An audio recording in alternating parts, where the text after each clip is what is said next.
जादुई आईना। बहुत समय पहले की बात है। पागलमपुरी नामक गांव में एक किसान रहता था। उसका नाम श्यामू था। श्यामू अपनी बीवी और अपनी माँ के साथ वहां रहता था। उसका खेती का काम था। वह रोज सुबह खेती करने जाता और शाम को वापस आ जाता। एक दिन खेती करते वक्त उसको अचानक से एक कांच का टुकड़ा मिला। उस गांव की खास बात ये थी कि उसी समय शीशे जैसी कोई चीज नहीं बनी थी। लोग शीशे को नहीं जानते थे। रामू ने जब शीशे को देखा उसमें उसको अपनी तस्वीर नजर आई। तस्वीर देखकर वह हैरान हो गया। उसको लगा शायद ये किसी भगवान की तस्वीर है। वह शीशे को लेकर अपने घर गया। उसने इस बारे में अपनी बीवी और अपनी माँ को नहीं बताया। वह रोज उस शीशे की पूजा करता, उसके आगे बैठकर प्रार्थनाएं करता। उसकी बीवी हैरान थी कि आखिर यह अपने आप किस बातें करता रहता है। एक दिन बीवी ने फैसला किया कि मैं पता लगा कर रहूंगी कि आखिर यह किस बातें करता रहता है।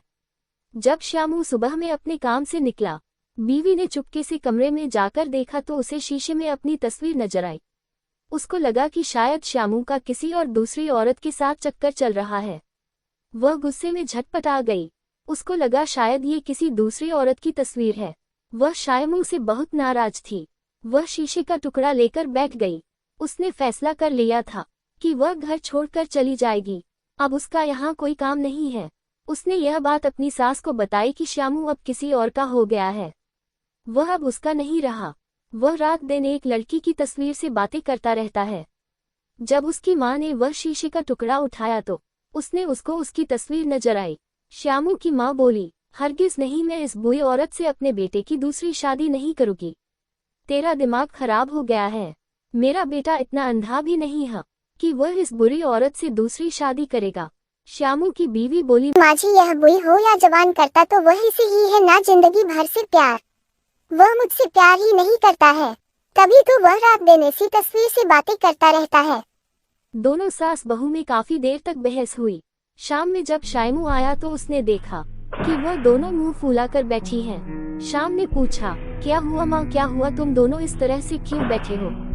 माँ ने कहा, इसी से पूछ लो, इसको लगता है कि उसे बुरी औरत से तेरा चक्कर चल रहा है जिससे तू बातें करता रहता है। श्यामू की पत्नी बोली, हाँ हाँ, बिल्कुल सही कहा है मैंने। इनको उससे बातें करते हुए काफी बार देखा है। ये दिन रात उसी से बातें करते रहते हैं। श्यामू बोला, नहीं माँ, वह कोई लड़की नहीं, वह तो मेरे भगवान है। मैं तो उनकी प्रार्थना करता हूँ। श्यामू की बीवी बोली, वह कौन से भगवान है तुम्हारे? वह तो एक जवान लड़की है, खूबसूरत लड़की, जिसे तुम बातें करते हो। काफी मुठभेड़ के बाद ये बात पंचायत में पहुंच गई। अब सरपंच के पास शिक्षा पहुंचा। जब सरपंच ने आईना दिखा, सब सरपंच को उसमें अपनी तस्वीर नजर आई। सरपंच बोला, ये तो मेरे भगवान है, और फैसला किया कि यह तस्वीर मेरे पास रहेगी। मैं इसको अपने साथ रखूंगा। सरपंच के साथ रामू की बहस हो गई। रानू ने कहा, नहीं, मैं अपने भगवान को आपको नहीं दे सकता हूँ। आप जो मर्जी मुझसे ले सकते हो। सरपंच बोला, इसके बदले में तुम्हें मनचाही कीमत दूंगा, लेकिन मुझे ये तस्वीर चाहिए। यह मैं अपने भगवान के साथ रखूंगा। काफी देर मुठभेड़ के बाद बात इतनी हो गई कि उनमें छेना छुट्टी होने लगी। अब शीशा हाथ से गिरा और चूर चूर हो गया। अंत में शीशा किसी के हाथ नहीं आया। Please subscribe for more videos.